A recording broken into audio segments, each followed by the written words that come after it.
Greetings everyone. Stephen Dynako here. I'm the founder of Social Chrysalis and happy to be joining you all on this roundtable.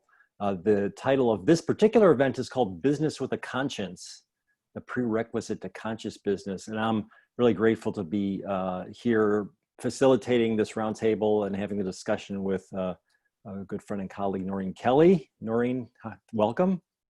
Thank you, Stephen. Good to have you here. I appreciate it. This roundtable, as all of them are, but in this one in particular, wanted to be as interactive as possible, and it's really a way for us all to contribute to the evolutionary discussion of what conscious business is, because with all of the crises that are happening on the planet right now. I've come from the conscious business domain, from the movement. I was director of humanities team's conscious business enterprise program, and I've been, to the extent possible, a thought leader in this domain, writing articles, being on programs, doing interviews and things like this, teaching courses as well. So, and I really wonder, like the dissonance that I feel just in myself and being out in the world these days is really, what is conscious business? What does it mean? Does it even really exist, or to what extent does it exist? Because I struggle with everything that's going on in the world, and I don't know how strongly business is showing up. And I don't want to be fatalistic or sound like it. I realize that there is a lot of good. There are a lot of good companies doing good things. And at the same time, there are a lot of really big, powerful companies that aren't doing such good things. So that's why we titled this particular session "Business with a Conscience," because it had come to me that really conscience precedes consciousness in this realm. And I wanted to have this discussion with Noreen as well because of her background in talking about trust in business. So Noreen, would you like to say some opening words about who you are and Yes. Your background? Thank you. Well, I'm happy to be here. Thanks to everyone for joining in the call. Honored to be a Social Chrysalis faculty member, and it's great to be teaming up with you again, Stephen, to discuss a similar topic. So currently I am coaching, consulting, and training around career transition. Prior to coaching, I was in the corporate world for a number of years, serving as communications project lead for a lot of organizational change initiatives, working with senior leaders, mid-level managers, team leads, and on employee communication and engagement issues. And my interest in trust in business came about during that time, where the underlying issue and much of the work that I was doing at the time in working in big companies was trust, either the presence or absence of. So it's been a common theme in my work, coaching now, which trust is a big part of that with interpersonal relationships. Trust is an underlying core issue in all of life, work, so the theme of Business with a Conscience is tied to my background, my interest in trust, and trust is more important now than ever. Unfortunately, surveys show that trust is on the decline in all institutions. So I think it's really a key, it's an important conversation that we're having to talk about business with a conscience, leading with a conscience. And so that's just kind of a snapshot of some of where we're going to take our conversation. So yeah, thanks Noreen. And just to circle back real quick on it, you can talk about it more in detail in a little bit. But when you say that the trust is on the decline across all different segments, you follow something called the Edelman Trust Barometer. Yes, yes, the Edelman Trust Barometer, Edelman PR, which is a major public relations firm, global firm, and they've been tracking trusts for at least 20 years. And this year, first time ever, I believe, the survey always comes out at the beginning of the year in January. This year, there was an update in May due to COVID. And the results for business in particular, poor results for business, especially CEOs, and not stepping up during this crisis time of the pandemic. So yes, it's yeah, lots of, less than 20% of people surveyed just don't see the economic system working for them in all areas. So it really, I think we can all resonate with those stats. Yeah. Thanks for Noreen. And I want to affirm that, all of us coming in here, because this has been true of the audiences for all of our roundtables. You wouldn't be following us if you weren't contributing to conscious evolution in your way. So again, I want to underscore the conversation is really about finding the light and affirming it and doing a little bit of brainstorming about like where does that light need to be shown, because if we follow the mainstream media and other mainstream sources, you can get depressed really fast. And in the spirit of Barbara Marx Hubbard, it's like, well, tracking what's good and what's working. So we want to be mindful of that. And there's a tension among those two things. So, we need to be informed, and then we also need to be continuing with our advocacy for conscious evolution. So I just want to make that clear. So with that, Robert has got a couple of polls plugged into the system. We're gonna present you with the first poll because we want to just level set the audience here. So Robert, could you post that up for us, please? Okay, so the first poll is, how familiar are you with any of the following? It could be one or more of these: the conscious business movement, conscious capitalism, B Corps, corporate social responsibility. So on a scale of 1 to 10, 1 being you're not very familiar, and then 10 being that you're the most familiar. So go ahead and fill that out, please. We'll give you a moment.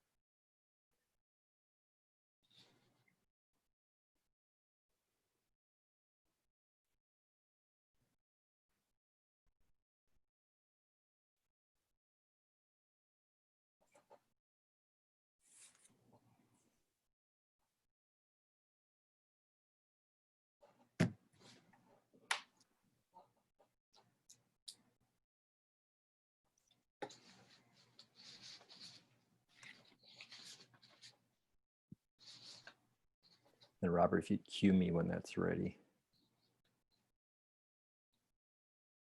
Okay, so here are the results. And Robert, and everybody can see these, I'm assuming? Let me go through them. You should. Okay. You should be able to. So actually, we're all over the map. That there are a few people that have a familiarity from over 5. So 5 through 10 or 6 through 10. There are a total of 6 people, and then there are from 1 to 4, which would be not very familiar. There's probably about the same. So it's half and half. Okay, so that's good to know, because the conscious business movement, such as it is, consists of different elements, and there are things like B corporations, and B corporation is a type of it's a benefit corporation. So B corporations agree to adhere to certain principles, and oftentimes those principles are what's called triple bottom line. So companies that seek to be certified as B corporations are not only operating just to make a profit, but they're also operating to have social responsibility and environmental responsibility, for instance. So that's and you can, when you go shopping, and particularly if you're looking for conscious products, You might see like a B in a circle. That's the B Corp certification label, and those companies are devoted to doing business more consciously and triple bottom line type business. Conscious capitalism is a movement, a network of professionals that adhere to principles of conscious capitalism. It's not a certification per se. And then corporate social responsibility is a model by which corporations agree to be socially responsible, quite frankly. And it's something that has trended in recent years. Noreen, you could say a little bit about this too, given that your inside role. And then the conscious business movement was something that I've been part of. I was involved, like I said, as director of conscious business programming for Humanities team, and there was a whole declaration around what it means to be a conscious business. So that's the sum total of all those things. And Noreen, is there anything else you'd like to add to that? Yeah, well, like all large companies have a corporate social responsibility platform program where they are, they put it out there in their mission statement that they're committed to sustainability and community and environmental responsibility, and they're taking into account the impact of all aspects of economic, social, environmental, and society. For example, Starbucks, they're a leader in creating corporate social responsibility programs. So it definitely is a strategy of large corporations. The focus of like the conscious business movement is focus on people and planet, not just profits.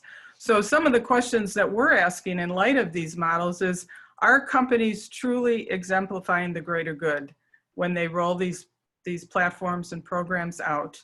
Are they really living the values, or is it just placards on a wall? Is it just, we want to have a balance between recognizing that there are many good companies, but we're also having a little, I want to say cynical eye, but a critical focus on just taking a deeper dive. And are executives following through? Are they really ensuring that that they are putting to the topmost concern people and the planet that we're living on? Great. Yeah, thanks, Noreen. And I would just put it out there, and I think because you're, as a viewer, there should be an option you have to raise hand at the bottom of your screen, and or you could put something in the chat. We'd actually be curious to know if anybody in our audience, particularly if you work for a company that's a B Corp, it'd be great to know that, and then just to get your perspective. So Noreen and I, when we were talking about doing this roundtable, I said to her, I said, frankly, Noreen, I don't know what conscious business is anymore. Because you hear stories of like these really, probably the five largest companies in the world, which are all tech companies in some fashion or other. And they're all kind of they're behaving badly in different ways, right? So one example being like, there's been stories of Amazon just treating employees terribly. It's almost like kind of slave type labor treatment, like not giving people enough time to go to the washroom. I mean, it's just really fundamental human needs that are getting compromised. So, and why is that? I mean, we're in this time of great innovation in the world, and technology can do so much, and yet our regard for the human life as a worker with some of these large companies doesn't seem to be a concern. So just curious to know in our audience, among you all, like if you're working for a conscious organization, or you work for a B Corp, or you're familiar with, or if you're part of a conscious capitalism chapter in your area, how are you regarding the times? And to you, what is a conscious business? Because this is a question that Noreen and I wanted to throw out to everyone, because I don't think it's the same today as it was a year or 2 years ago. And perhaps part of this is because we're at the tipping point. Our systems are showing their fragility, and it's creating openings for new things to break through. But this is an exploration, because we're not claiming to have the answers to the questions, which is why we wanted to do this as a roundtable. So so a couple of comments came in through chat. Teresa says the triple bottom line I'm familiar with is profit, people, and planet, and that's another way to look at another way to look at the triple bottom line. Leanne says, I own a conscious business and only work with conscious businesses for the past decade. So Leanne, can we bring you in? Would you come in for a moment just to give us a little bit of insight on how that came to evolve for you and your business? Be curious just to get your take on what conscious business is and how you manifest it and how you look for it. So here she comes. Hi, Stephen. Hey, Leanne. Oh, let's see. Can I turn my camera on or no? Yeah, you should be able to. Yeah. Yeah, I don't have the camera little logo, which is fine. You'll just get to watch me meditating. Yeah. Very soothing. Thank you. Yeah, right. We don't want to lose anybody here. No falling asleep. So yeah, how that came to pass is I made the decision 10 years ago from that place of, working in the corporate world for decades, just making that decision for myself that I only wanted to surround myself both in the interior of my business and anyone that I worked with or came in contact with, that I only wanted to work with people that were conscious. And that doesn't mean it's a perfect situation, but it does create a different kind of understanding and dialogue.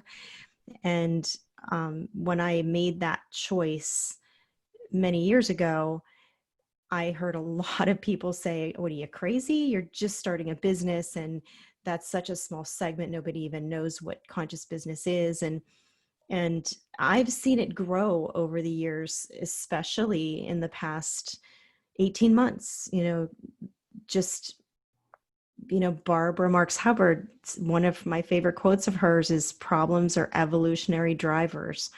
So we are at that tipping point. I do truly believe that. And as bad as things are, I think it is going to push people to wake up to say, well, there's got to be a better way. And so this conversation that you are having is so important right now for people to just get on the map with it, because I do think that a lot of individuals are seeking, and they're not really understanding yet that there's a whole community of people committed to manifesting a new way in which to do business. Yeah, absolutely. Yeah, thanks. Yeah, and I've heard your story before, so I'm familiar with it. And there's a really strong element of trust in how you went forward to do that and to serve. Absolutely. Yeah, I kind of had to throw a lot of the typical business acumen things out the window. There were times that we walked away from clients because, as you were saying earlier, they weren't treating their employees right. They were, there was this drama happening, and they were not putting the people within their organization first, which in turn, showed me that they weren't doing the same for their customers. And so, I walked away from, what everybody thinks is a good client is a good paying client. And because along with stepping into that commitment, my esoteric and spiritual gifts blended more into my business. And so there became these energetic components that were involved as well. And it made it even more clear to me that I could not be doing this work in the world to support anything but the highest and best. And so there's always been this much higher driving factor, but it is definitely living in trust and knowing that we're all being guided to find each other. They always say, like, when the student is ready, the teacher will, I believe that in business, that, when we're really ready for something, those individuals will show up that we can align with. I've been seeing that over and over again in my experience for many years. Yeah. Yeah. Beautiful. Yeah. And and of course, you've shown up in my business because Leanne's one of our faculty members in Social Chrysalis. So, there was a divine way that we got connected. So I appreciate that and just grateful for it.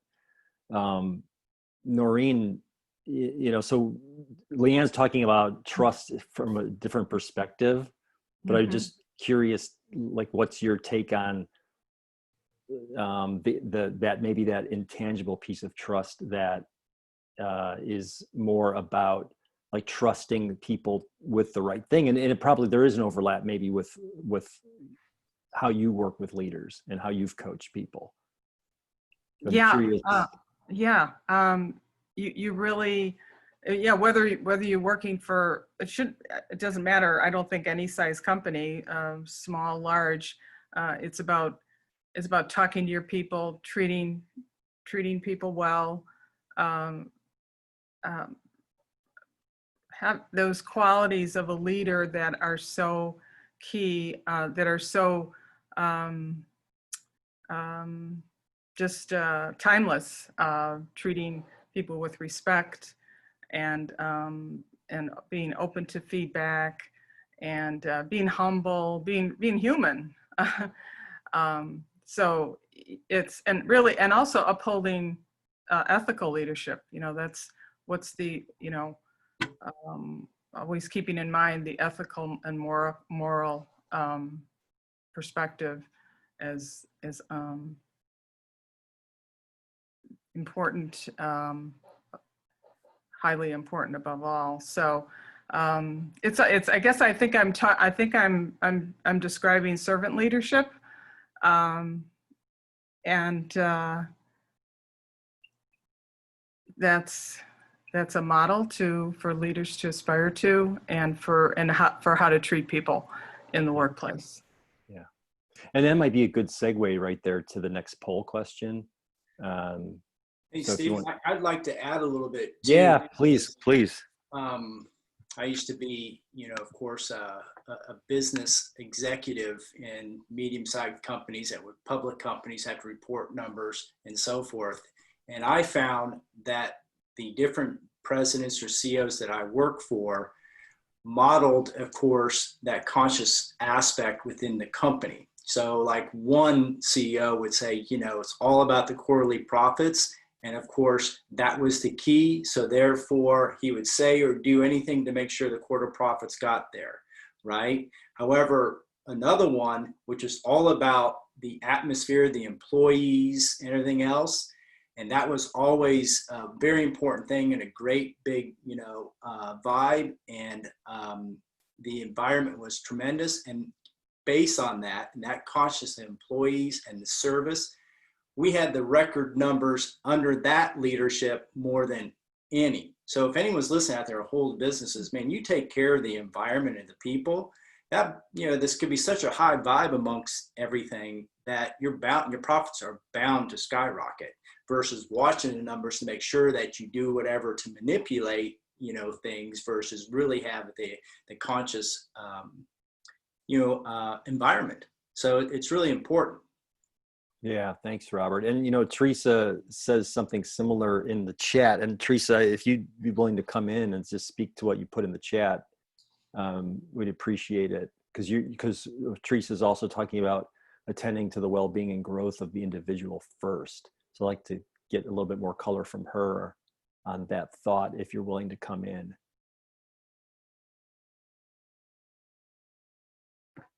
We're bringing her in as a panelist, so hopefully. All right, there she is. Hey, Teresa, can you hear us? I can, yeah, thank you. Yes, I believe that given the state of current businesses, they first need to attend to within. I focus primarily as a transformation advisor on culture and leadership. And what is the interaction you have with your people? What is the environment? Speaking to what Noreen said, is there a culture underpinned with trust?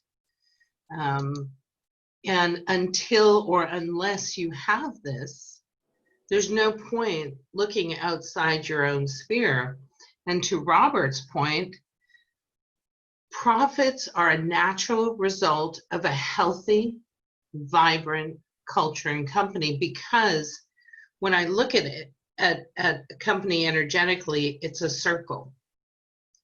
Within that circle, you have smaller circles of individuals, and they need to be whole and they need to be complete. It's very much visually, when I go in intuitively, it's very much like the flower of life. And so at any point, if there's a break in that circle, unless it's immediately attended to, it starts to bleed out into other areas and affect supply chain, affect marketing, affect customer service, because it's a whole. And unless our people are healthy and happy, we can't look outside. We got to start within first. Yeah. Thank you for listening. Sure. And you had also said in what you wrote in the chat was creating a healthy culture opens the door to the possibility of being stewards of community and planet. Mm-hmm. Millennials are requiring us to stay with the company. So tell us more about your thoughts there.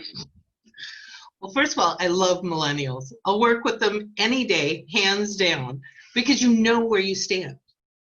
Millennials are the generation that said, I'm leaving. I'll give you a year. I'll give you 2 years. I'll give you 3 years, or I'll give you 6 months, but I'm not going to stay if this doesn't mirror who I am or allow me to thrive and grow in a way that has meaning. Millennials are all about a cause. They don't care about the profits. That's the byproduct of the cause.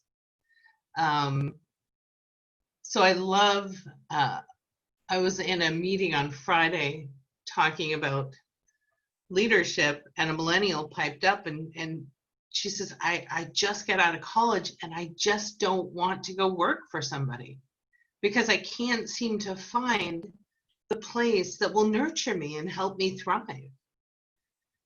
So yeah, it's, I love them. They're just great. Yeah, thanks for sharing that. Well, so you bring up, so you remind me of something when you say leadership. One of the people I've had the pleasure of working with, Leanne has too, I think, Lance Secretan, was I think CEO of Manpower for many years, and he wrote all these books about leadership. And he said, and I think in so many words he's admitted that none of them mean anything anymore. I mean, there's millions of books on leadership, and yet here we are right now and where we're at in the world with what's happening. And that's not just business. I mean, in every domain, there's I think a crisis of leadership as there is of health or politics or whatever there is. So yeah, leadership. So I'm curious to explore a little bit, like what does leadership mean right now? Like if we really just get to the core of it, what does it mean to be a good leader without just regurgitating buzzwords and concepts that any consultant has said time and time again? And Noreen, I think you touched on when you said servant leadership, because there's something to that that's altruistic and not about like it's what's in it for me only. So leadership to me is you first must be a steward of self. Excuse me, there must be a self-mastery before we can lead. And then it becomes one of collaboration. So how do I work with my people? Okay, so I'm mastering myself, and now I'm going to go without. How do I interact? How do I collaborate? How do I communicate? And then it's taking all those tools and strategically applying them in the most appropriate way for that environment. But again, it's similar to the company. It's you must start with self before you start looking out.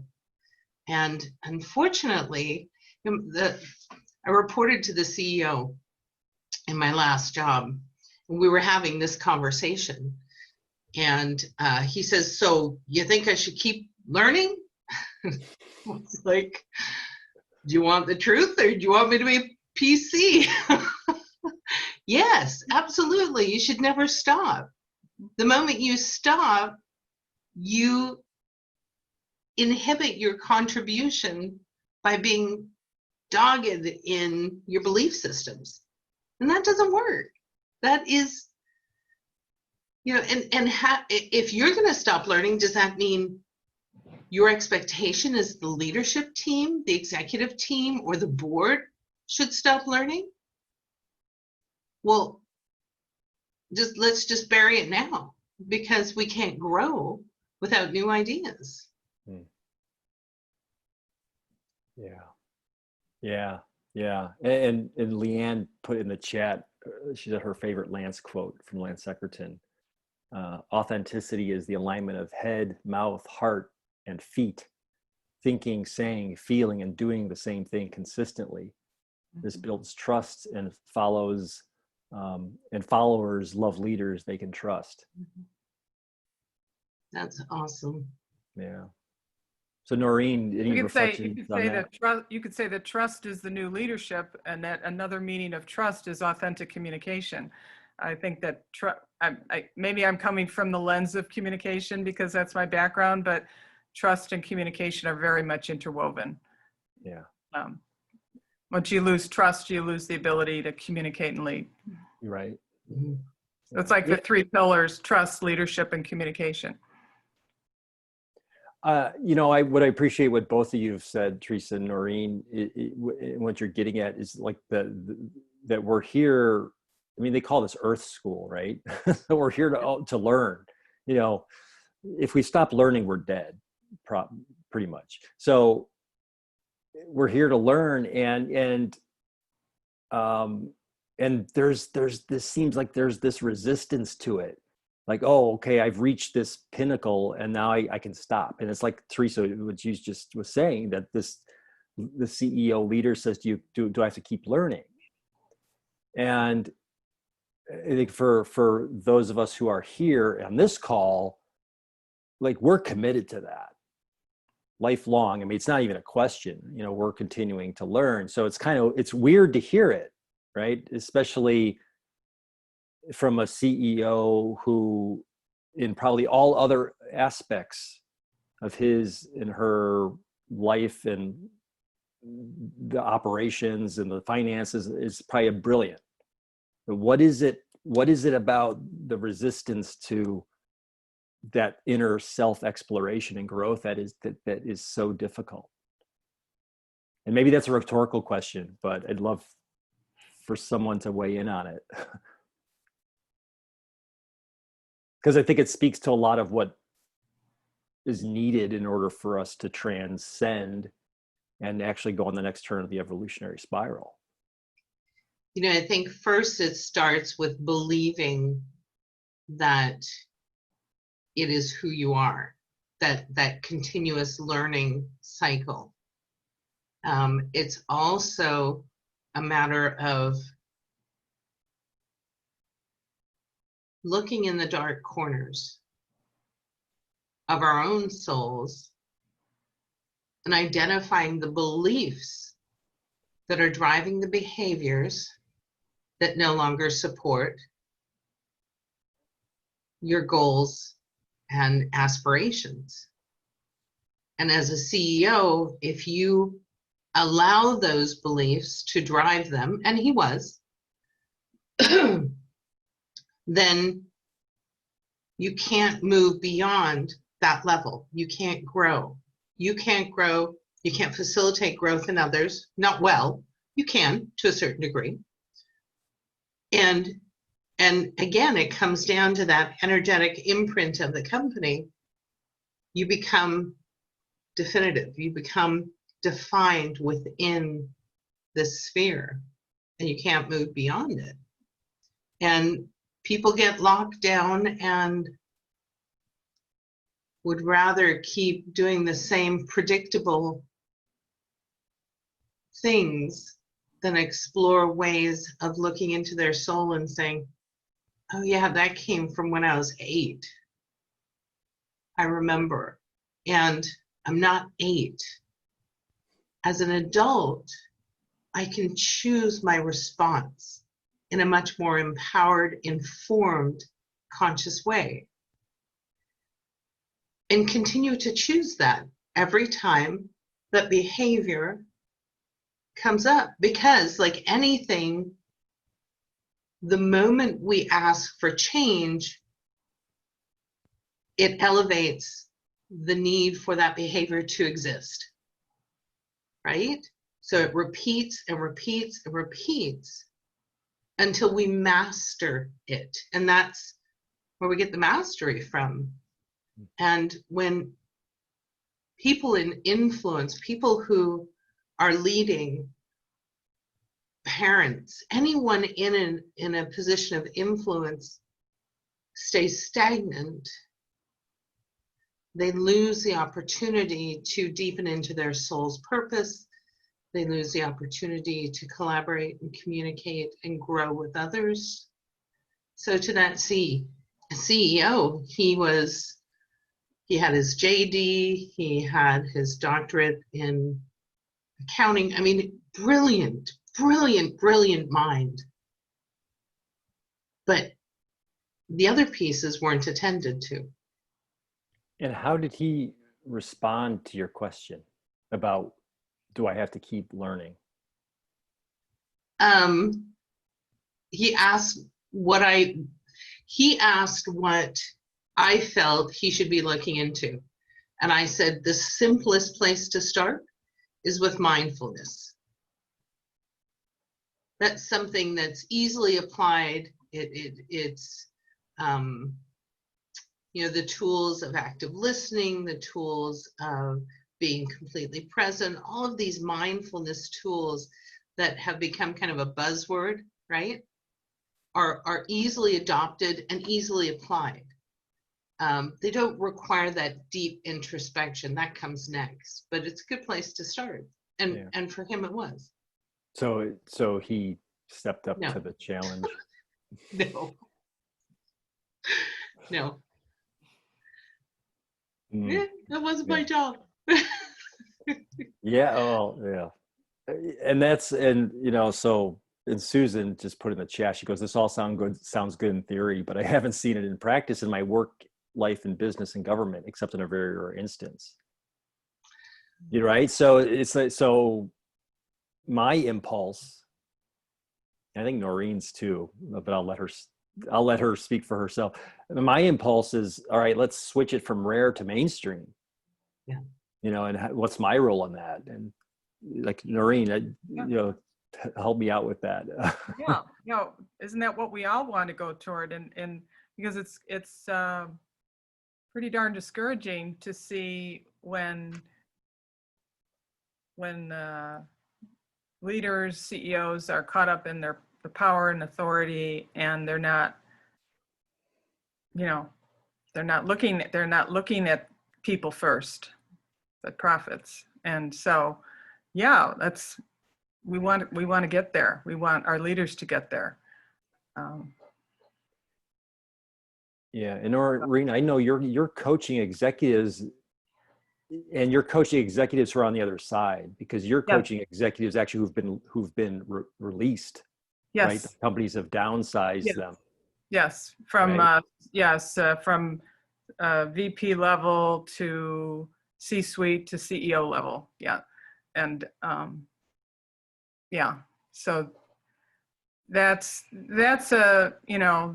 that's coaching the person on where they are. So that's not the same as leadership development, but there's a, it's an opportunity to help a, person to person, even though, they were in that high powered role, they're looking for what's next. Sure. I'd like to go into the second poll then, because we're going to get a little bit more deeper into these core issues and how transparent are your company. So assuming you're working for an organization now, or let's say you had and you're not, but apply this to your last company leader, how transparent are your company leaders during this time on a scale of 1 to 10, with 10 being the most transparent, it should say. So how transparent in communication, for instance, are your company leaders are with the workforce during this time, with 10 being the most transparent? I'll give you a moment to choose your answer there.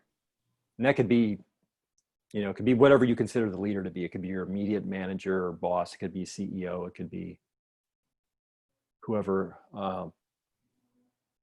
you have in mind right now. May I share a short story while everybody's voting? Sure, please. So in response to the statement about government, I interviewed a gentleman about what are the most critical leadership qualities who managed a team in the IRS.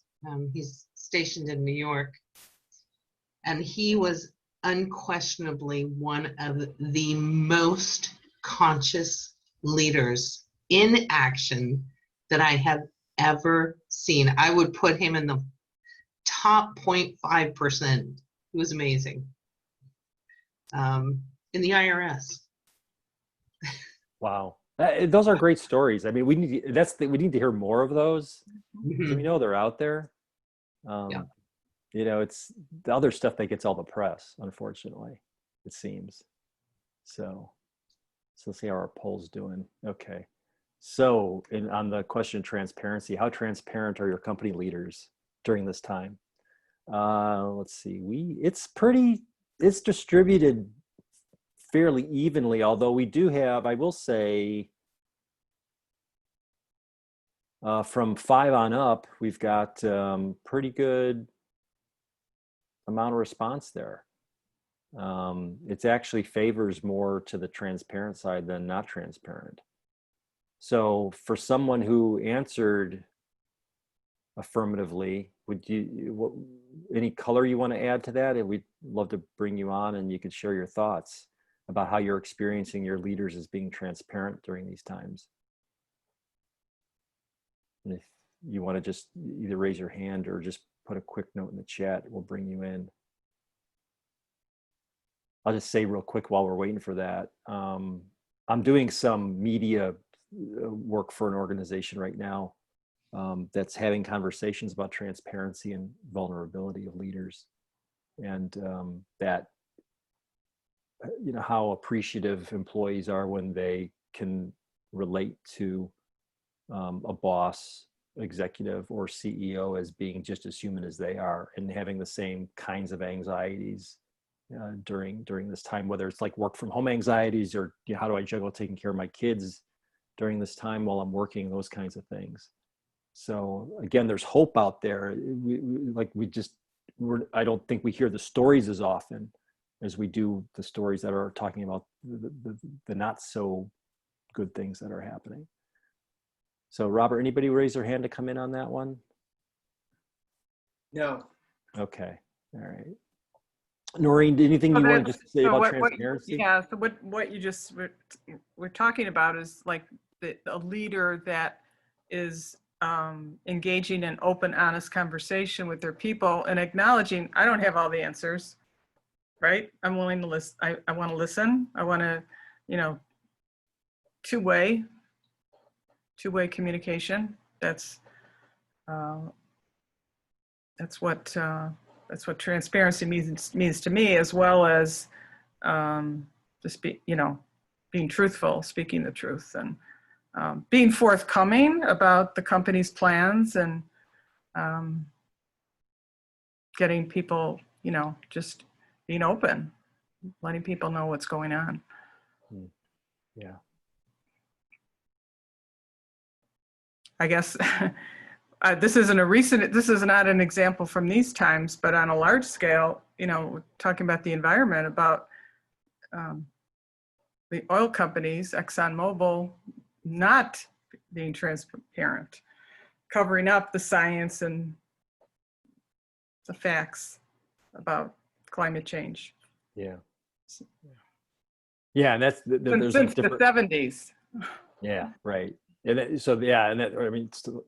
there's these different levels of transparency. There's the personal level, and then there's this like really large, high level, kind of existential transparency that just didn't happen, like you said. Yeah. Susan added another comment about when she goes, I served as deputy director of communications for the governor of Alaska and left government when asked to do something immoral/illegal. Had to make the conscious decision to get out rather than comply with that pressure. It was the best decision I ever made. There's hope if we can understand the solutions to our economic problems are spiritual solutions. So Susan, can we bring you in just to have you talk about that a little bit more, and like what the process you went through? And I love that you said our economic problems are spiritual solutions, or that the solutions to the economic problems are spiritual solutions. And she's fine coming in, Robert. And that's another, for those of us working in this domain, it gets challenging to talk about spiritual stuff in the business environment. But Susan, come on in and just tell us a little bit more about how that was for you and what you felt, and how it served you to make the right decision.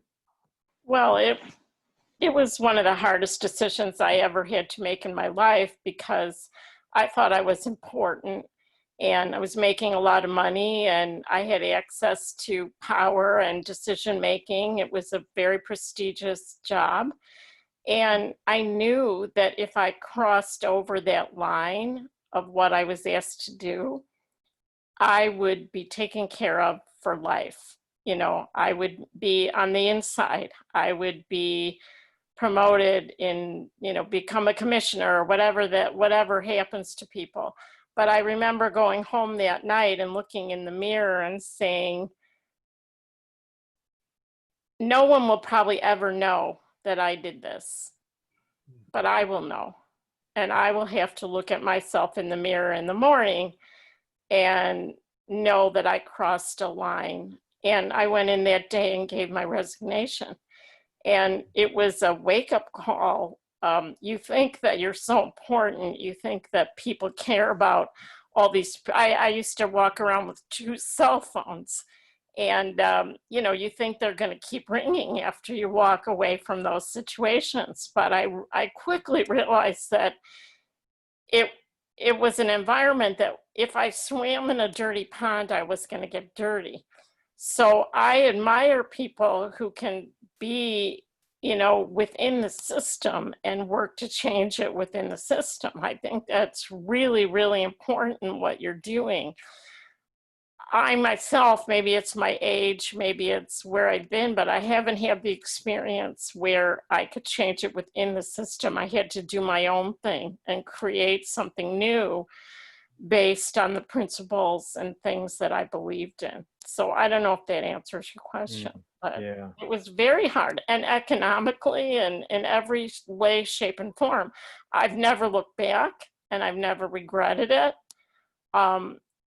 But there are some very real consequences. And, you want to talk about the businesses that are good business, like the ones that I've seen that seem to walk the talk, businesses like Patagonia during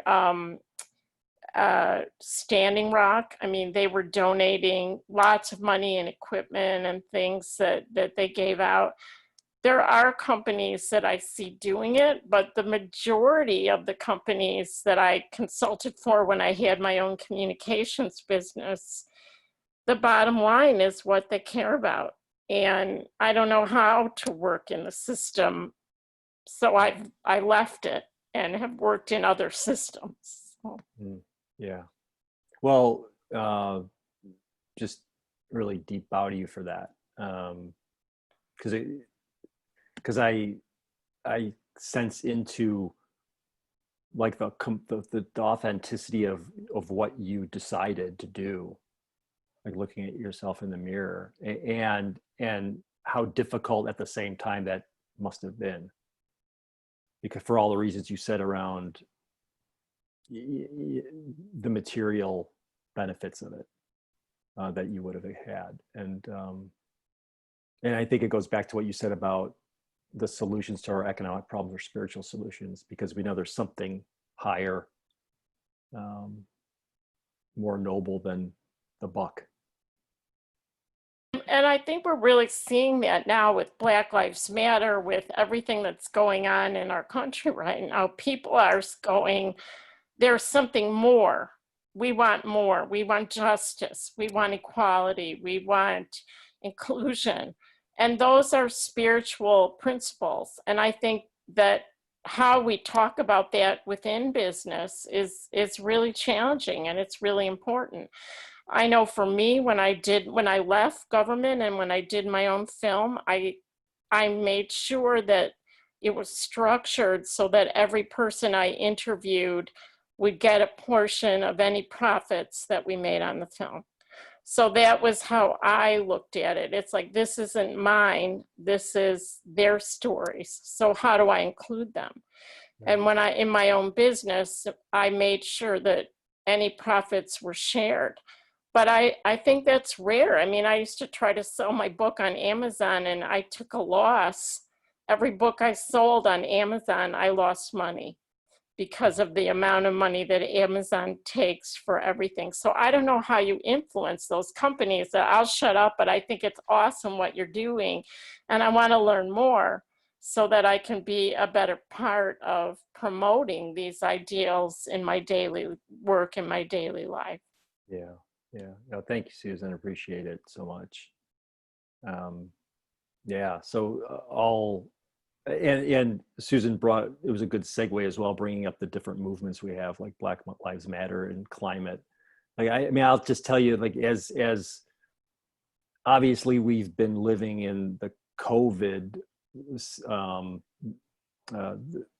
domain situation since, the beginning of this year. And there's that, and then the climate. It's funny how, in a way, like Greta Thunberg and talking about climate in 2019, there was such a stark shift when COVID happened, and she's continued to stay the course on the climate discussion while also supporting the advocacy around the systems that are like healthcare systems and so forth. But my point with all that being that, like, and I talked to Noreen about this before we started the roundtable. I said, the thing, like, I don't understand how we can be in any business other than the business of making sure that we have a planet to do business on. So to me, it seems fundamental that everything that we're doing in business, and every business has that as an interest. I mean, even if it's self-interest, because if it's going to sound really dramatic, and it is, and it's true. If we literally don't have a planet, we don't have anywhere to do business on. So, so as I continue to, to plan my own, the way I run Social Chrysalis as a business, I mean, that's core to it. It's like, what can I do to help people, support people in being advocates, first and foremost, for having a livable planet to be on. And any other comments or responses or reactions to that are welcome. Yeah, Steve, and I'd like to add, until we, notice and accept that the planet has a consciousness, that the plants have a consciousness, the animals have a consciousness, we're going to continue to do the same crazy things, right? And hopefully through our different, if you want to say science and everything else, we can bring that forward. Unfortunately, that's not what hits the mainstream, right? If that hit the mainstream and said, look, everything has a consciousness, everything's living, everything's alive, we need to honor and respect that, then, and that's mainstream, then people get it. Until that happens, I don't see it, happening. But hopefully we'll get there. Yeah. And I'll also add to that we're one, right? So everything we do to the planet, everything we do to others, we do to ourselves. So Susan, I just want to say thank you. I think your story is beautiful, and you asked how you can be the change. Well, you are. You did it. And so really acknowledge that within your soul, that at a time when it was of an unpopular opinion, you stayed the course. So that's admirable. Thank you. And Stephen, I have someone raising their hand, Don, so I'm going to bring them Yeah, in. I see Don, yeah.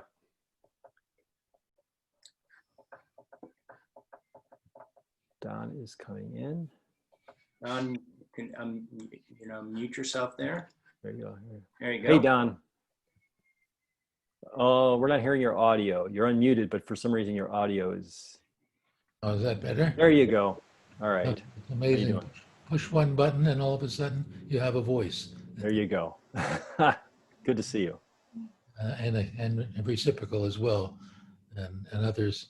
The issue that I raise is it's easy to discuss the problems we have.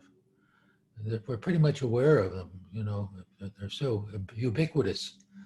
But the real issue, I think, is what are some thoughts about how to go about making a change? You raised the question earlier, why do we have all this? We all know that the big puzzle we have is to solve is why is it that we fill our world with fear, scarcity, hate, and war, when what we want and need is help, happiness, enough, love, and peace. These, I think, are the four qualities that we really need: happiness, enough, love, and peace. But it seems to me, from my studies and interest in Barbara Marx Hubbard, which a number of us share her genius, is what is it that will make a difference? What's the call to action? And it seems to me that human nature can be summed up in one sentence. What works for me and my family and my tribe for here and now? That one sentence basically says, I believe in tribal love, which divide us into two categories, us and them, right and wrong, good or bad. And evolution is the reason we have it that way. If you go back to billions of years, our animal ancestors and earlier ancestors, they had to compete with one another in order to survive. They had to be prepared to be part of a tribe and then to kill others for food and protect progeny. And then 50,000 years ago, we developed language. And language, when our ancestors developed language, the words we developed were tribal words. They basically, everybody got, and I'm sure you all got, probably a patriotic word to cross your heart and say, I pledge allegiance to my country, willing to die for it. You probably received a religious word that said your religion is the right religion. And then later you received a political word, either you're red or blue or whatever the tribe is. And then we were taught the symbols of power. Our ancestors create symbols like money and fame and titles. And so our language causes us to think in terms of that one sentence, what's good for me and my family and my tribe for here and now. And as long as we have this, to me, it's perfectly understandable why people are going to, where we're going to have this discrepancy between the rich and the poor, and we have wars between the haves and have-nots, until we can change that. So I think, the issue I asked for the wisdom of other people here who are concerned and are knowledgeable. What are your thoughts about what can be done? What's the call to action here? I think Einstein gave us the answer. He said, we have to teach yourself a new language. The words that our ancestors created and we still use force us into tribal love. What's good for me and my family and my tribe? And to me, there's one sentence, we could change that one sentence. And I think that's when Einstein told us that until we develop a newer way of thinking where people help one another and cooperate instead of compete, which is our basic biology, to compete with one another for dominance, until we teach ourselves a new way of thinking. So to me, the one sentence is, what works for my tribe and your tribe for now and the future, not just for now. And if you listen to that one sentence, the power or the magic in that sentence is there's no right or wrong. When you say what works for my tribe and your tribe for now and the future, it's simply saying, how can we combine our energy to find solutions? Which is very different than this tribal sentence that's in all the language in our language. So to me, the answer is in education, and I'm not sure we're doing any education in our corporate system. It's one thing in their bylaws or whatever to tell other people we believe in conscious business. So to talk the talk is easy, but it's obvious that people are not walking the walk. That's not happening. And to me, it's because of our language. It's our human nature, and we haven't really done much to change the culture in corporate life. So I wondered, does anyone here have some suggestions? How do we go about doing that? If you've had some experience, what is the call to action? Talk is, and blaming and pointing out everybody's wrong, what they're doing wrong. I don't think that's going to get us very far, except a lot of frustration. We can feel good because we all agree that the world in some ways is pretty nasty, but we all pretty much realize the world isn't very fair right now. And so that's my thought, and I thank you for allowing me to share those ideas. And I'd be interested what others have to say about that if you care to address that issue. Yeah, thanks, Don. Appreciate that. Yeah, you're right. I feel like the talk is cheap. It's easy. I think Noreen has experienced this as well. Is like you could have a placard of values on the wall in the office, and they're words, and that's about as far as they go oftentimes. And I really want to just underscore what had resonance for me and what you just said is like how the education, because the education is where the work is, and it goes back to what Teresa said too. It's the continuous learning and learning that we're part of an ecosystem. Really, most fundamentally, we've divided ourselves into these tribes. So, Noreen, like your take on what Don said in terms of educating, and I mean, even sharing your own experience of coaching that leads to transformation. Wow. So how do we get from the me to we mentality? That we're wired to connect, but it doesn't play out that way in all aspects of society and in business. What came up for me was, look to conscious evolution. What that means. It's about taking responsibility for the health of human progress. How do you take that high level concept to the business world? That's, I think, how do you, and I guess that gets back to the topic of this talk tonight is business with a conscience. What Susan was talking about, doing the right thing. and looking out for others. It's like, it's so basic, but I don't have the answers, of course, but it's something. How do you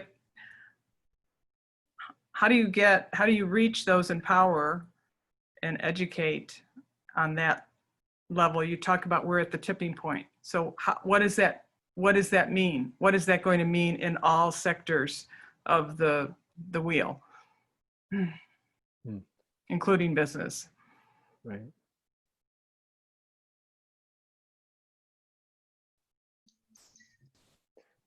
In the I'm chat. gonna come in. There's I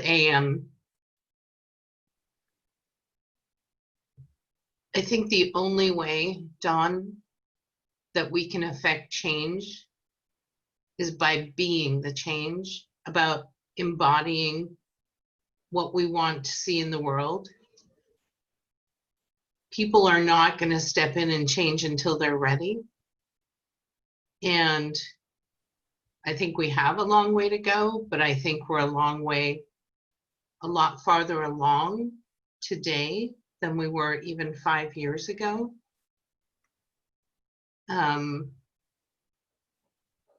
To embody and model sovereignty and stewardship of how you occur in the world is, I think, the most powerful statement we can make. Emerson says, what is that saying about words and I can't hear what you say. Who you are, speak so loudly, I can't hear what you say. And I think that's what we need to remember, is that who we are makes the difference. Yeah, thanks, Teresa. Leanne had her hand up again in the. Yeah, Oop. Oh, I think there there we go. There you go. Back. Yep.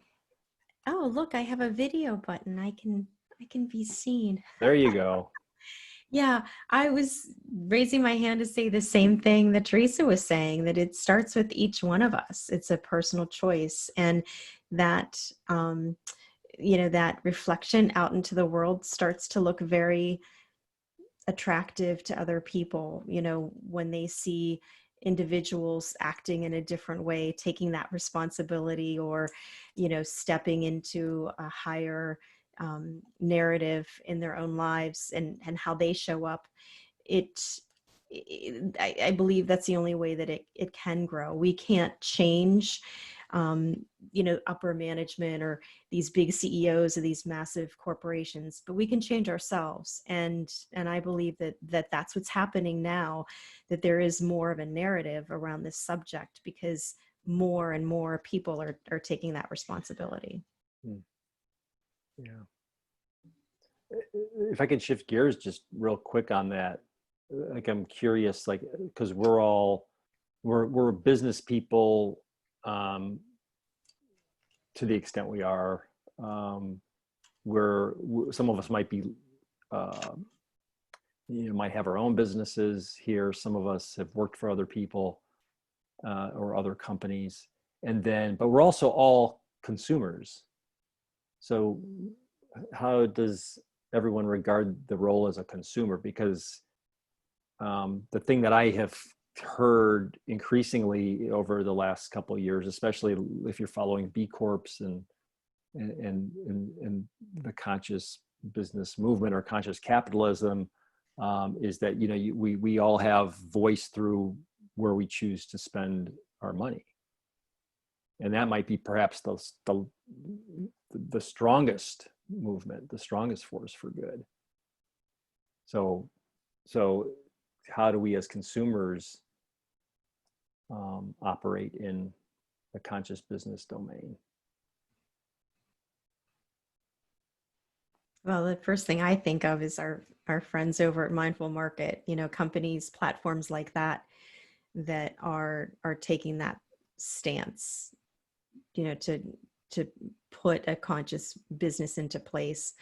but yeah, you're right. You know, we speak with our dollars, and I know a lot of people that, you know, they won't shop here, or they won't shop there because, you know, they realize that by them not purchasing through certain companies that, you know, hopefully they'll get the message. But at least, again, you know, I look at it as it goes back to that individual person, right? They're living by their own code of ethics, and that's the strongest place that we can step from.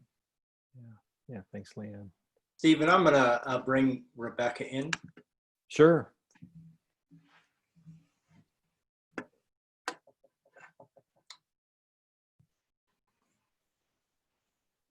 Hey, Rebecca, welcome. Hi. Hey. Am I on?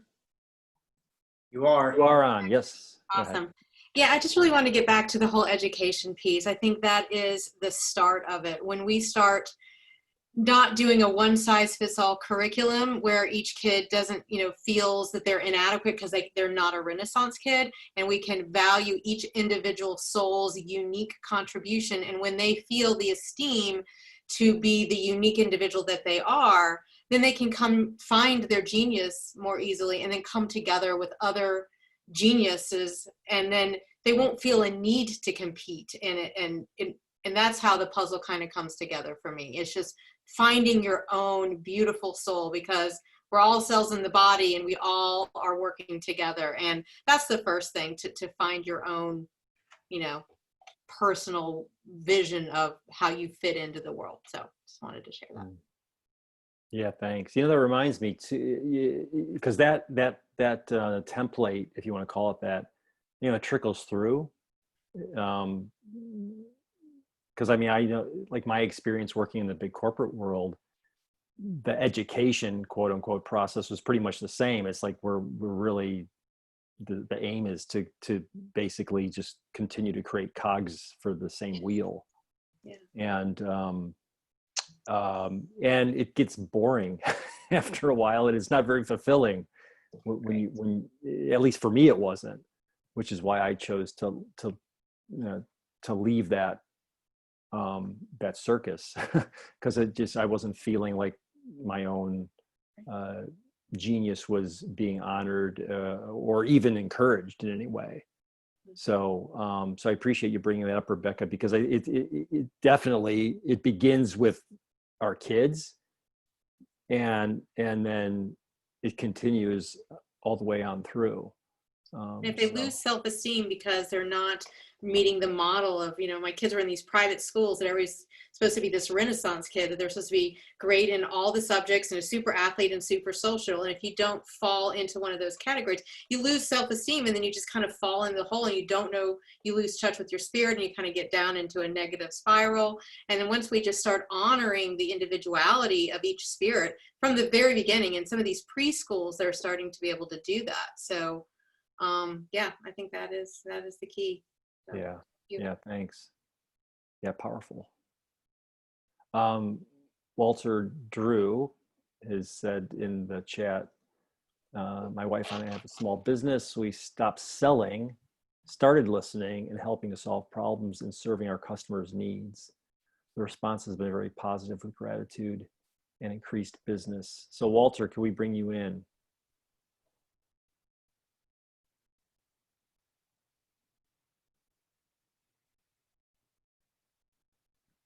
We're bringing him in anyways. So we know Walter. I know he's not shy. There he is. You just have to unmute Walter. So thanks for those thoughts. Anything else you want to say around that? Well, it isn't always easy. And what amazes me is the positive response. People, they're just not used to being treated that way. And they really, there's a lot of gratitude. Thank you for taking the time to listen to me and to understand what my situation is. And we deal with, it's a water testing business. And so we have a variety of issues. Some of them are real estate related where there are time concerns. Some of them are financial concerns. Some of them are health concerns. And even though I know that somebody has a hair follicle that shows the presence of copper, and I've probably tested water on that basis for copper 100 times, it's never shown a correlation. I don't tell them that. I say, well, if that's something that you want to test for, we can do that. But I do say that my experience has been that there hasn't been a correlation. I've done 100 of them. And it's amazing how appreciative people are to be just treated kindly and to be listened to. Yeah. It's so simple, right? I mean, that's like I know how I want to be treated, and when somebody treats me that way, I'm appreciative. I mean, I don't think you could be any more eloquent than that. So I'm grateful that you run your business that way. Thank you. Yeah. Stephen, Don has his hand raised. So. Yeah, Don, go ahead. Well, the issue of be the change that we want was suggested. I think Susan gave an example. Of course, she was being the change, but that's not the usual situation. That's the unusual situation. If the human nature is that if you can buy something cheaper, you're going to go to Walmart or you're going to go to Amazon. And that's why we're seeing so many of our family stores and so on, they've pretty much disappeared. So it gets back to, again, human nature. And Einstein's message, we have to change that by changing the way we think. So in the nonprofit that I direct, the educational community, I've interviewed over 200 individuals, and I asked them a simple question. Do you ever wish or pray for peace? And no one has ever said they're against peace. 100% say, of course, some say I wish, some say I pray for peace. Some people say I wish and pray for peace, but I've never heard anyone say I'm against peace. The next question is, what do you do to bring about peace? And most people say, they think for a little bit and they say, I don't know that I do anything. A couple people say that I'm kind to people or I give money to third world countries, but no one has any significant response. But the third question, and all these are 5-minute interviews, random interviews. The third question is, would you do something if you knew what made sense? And eyebrows raise and people get a little excited and they say, of course I would. I'm looking for some kind of an answer. I don't have it. So here we have a situation where virtually, if this sample of 200 people is reflective of the world, and these are all random interviews, I've gone to meetings and put a microphone up and done a recording, or even on the street or a supermarket or whatever. And some of these are on my website actually, and it's pretty clear. But if this is a sample of the population, it says that virtually 100% of the people in the world want to do something. And no one seems to have an answer right now.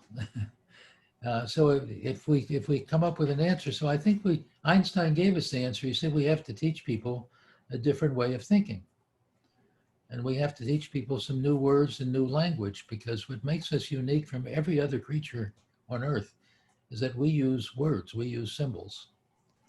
And what Einstein, I think, told us is that because of our selection of symbols, we can either create symbols that teach us to be destructive, or we can teach ourselves symbols that teach us to be constructive. And the symbols that mostly we've learned are ones that it's quite obvious we use our symbols mostly to be destructive. We all work very hard. And if you just look at our national budget, we have more than 50% of our budget, I believe, or a significant amount, we work hard and we take our money and we use it to buy weapons to kill one another. That's the major part of our budget. So, and Einstein said, if we keep doing things the way we've been thinking, that's called insanity. You know, we've got to find a new way. So I just want to suggest that I think part of the answer is, if I don't want to, you know, I hope this is on the track for what we're discussing, but I just want to say that in the nonprofit, we've petitioned the U.S. Trademark Office, and they've given us a trademark for the word Genie Seminar. So we've created a new method of education where people come together in meetings like this, which is the beauty of the seminar, of the internet seminar, of Zoom, for example, where people can share their opinion. I mean, unless we start talking to one another and use our, as Barbara said, we've got to learn to co-create together. And this is the means to do it. So, you know, one of our goals is we want to recruit 1 million meetings like this around the world. And we've created some new word symbols, simple changes of words that, because the words in our language are all basically tribal words, as I've mentioned. The words we've learned have to do, you know, we've learned to have a flag and a religious symbol, a political symbol, money. Money is certainly one of the most divisive symbols there is. You know, the reason we've had wars is wars are mainly between the haves and the have-nots. So if we have 2% of our population that owns most of the money, and we have a number of people that are starving, and we're not changing that. So I think we've got to start teaching ourselves, take action to create a newer way of thinking. And so I think we have the answer. It's just a matter of us putting our focus on how do we go about taking the right steps. And as I said, wisdom is knowing what to do next. You know, David Starr Jordan, who was first president of Stanford, he had a little saying. He said, wisdom is knowing what to do next. And skill is knowing how to do it. And then virtue is doing it. So if we can start, I think, moving in that direction. So I just offer we've created a lot of these word switches. For example, when we just switch the word, all the blaming words, you have to, you must, and so on. If we just switch that to I allow and say, I take responsibility for myself, we simply switch the word from from either or, which is the divisive word, to both end. What's good for you and me, instead of what's good for me instead of you. And there's 7 simple word changes that we can make these changes. And so I think Einstein gave us basically the basic answer. But we've got to begin to look closer at his statement. We need to teach ourselves a newer way of thinking where we cooperate instead of compete. But if our language is filled only with words that teach us to compete with one another, and our education is based on that, we have to find a way to get education in the corporate system, you know, in-service training. But I think it does start with us. But it's a difficult job to change people who are already caught up in this and tribal love, which says, you know, where we've been brought up, and our education system teaches us to be allegiant to your particular tribe, your particular religion, and so on. We create our problems. The wonderful news is that virtually every major danger we have in our world is one that we create. We create nukes. Nature doesn't create nuclear weapons. We create war, we create prejudice, we create global warming, we create starvation. I mean, you name it, we create greed. The wonderful news is if we create all of these things, that's wonderful because it tells us we're in the best position to undo it if we're the cause. But somehow we've got to realize that biologically, and I think our culture is such that we have this one sentence, what's good for me and my family and my tribe for here and now. And if we just change it in one sentence, what's good for my tribe and your tribe for now and the future, that's what we mean by the golden rule, the new version of the golden rule. It starts with ourselves. Learn to love ourselves with the abundance that overflows to enrich others. Now, I was a psychiatrist in a former life. I'm 85, 84 now. And I spent a lot of time listening to people, mostly complaining and telling and saying how inadequate they feel and so on. But it seems to me that until we can teach people ourselves to love ourselves with the abundance that overflows, and these are the kind of skills that I think it comes back that we start by teaching ourselves and trying to set up a means where we can spread this out to other people. That's what I think this group is all about, isn't it, Steve? Yeah. Stephen, Yeah. to look to how can we co-create? How can we bring large numbers of people together to make a change? You know, there's power in numbers. You know, the original reason the reason we're addicted to either or thinking, this way of thinking that divides the world into us and them, is because our ancestors were required to do that. It was necessary to survive, to be part of a tribe. I mean, think of wolves and sharks and red ants and so on. Just go through nature. If you were a red ant, you were designed to fight with black ants. If you were a wolf, you're designed to get together with your tribe, and you have to kill others in order to survive and protect your offspring. So for billions of years, that was adaptive. But now we have the ability, because we have words, to change that way of thinking. But it's not so easy because that's what we're sort of addicted to. But I think we can do it, you know, because we have this wonderful process like this internet here where we're talking and you all can share your opinions, your ideas, and you're doing it. But I think we need to stop complaining about what's wrong and ask ourselves, what are the steps that are going to make some change? Yeah, and of course, I appreciate this, Don. You know, and of course, we're conscious as well, which gives us another tool. And to tie everything you said back to the spirit of this discussion, being business with a conscience. There are, if companies or businesses could cooperate, because they're tribes too. You know, in a lot of cases, I mean, each company, there's all these fighting metaphors used in business, right? So like, take over the market or, pummel the competition, that kind of thing. So, that all of your ideas, Don, have been projected upon the way we do business. And it seems to me that the same dialogues must occur inside of business and among business in order to expand our consciousness, right, as a humanity, and then ultimately to be of service. I mean, if business is the greatest force for good, which a lot of people believe, and I'm not saying we have to here, if it's the greatest force for good, then going back to what Noreen said at the beginning, being of service, servant business. Let's go beyond servant leadership and maybe say servant business. So just appreciate that. Noreen, do you have any closing thoughts before we?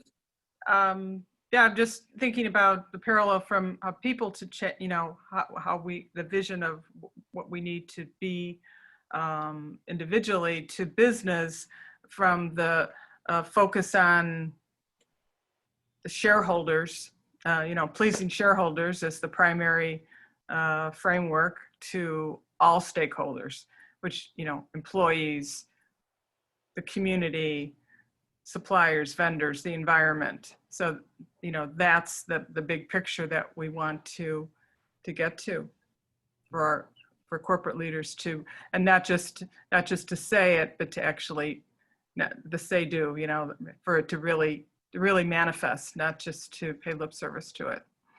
Yeah, thanks, Noreen. This is a discussion we would like to continue in future roundtables. I think we're just scratching the surface, and we must continue scratching at it and going deep into this below the surface. I'm appreciative of everyone contributing tonight. Thank you so much for showing up, for being bold enough and courageous enough to offer your thoughts and your ideas. and continuing to expand your consciousness in this community with us all. Robert Novak, thank you for producing. Appreciate your presence here and all of your skill. And thank you everyone again for just being here tonight. We'll continue. Noreen, thanks for co-hosting with me. And we'll look forward to seeing you all again. Our next roundtable is next month. You'll get an email. Sharon Maloney's going to be doing that one, and you'll get a notification of that along with the recording to this as well via email within the next day or so. So thank you everyone. Be well, be safe, and we'll see you all soon.